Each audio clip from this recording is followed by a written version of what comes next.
The Perseverance rover is filling up tubes just like this with rocky material from Mars, and it's my job to protect them.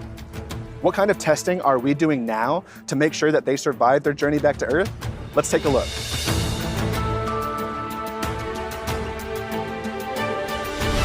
We are close to the base of a nearly 90-foot drop tower here at NASA's Jet Propulsion Laboratory. Places like this are designed to help test out NASA's most ambitious campaign to date, Mars sample return.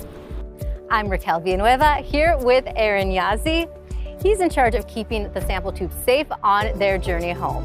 So, Aaron, what's the plan for Mars sample return? Mars sample return is the next leg in us being able to bring back rocky samples from Mars to Earth so that we can study them here and look for signs of ancient life.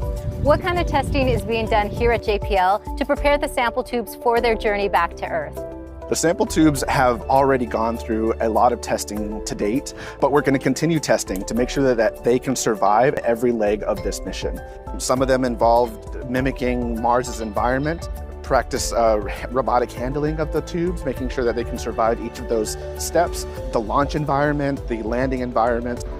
Speaking of final descent back to Earth, that's what the engineers are working on behind us. Can you tell us a little bit more about those tests? The tower behind me is actually able to mimic the event from when the canister holding the sample tubes will land back on Earth. One of the designs that we're currently testing out is what kind of crushable material we might want to use inside of that assembly.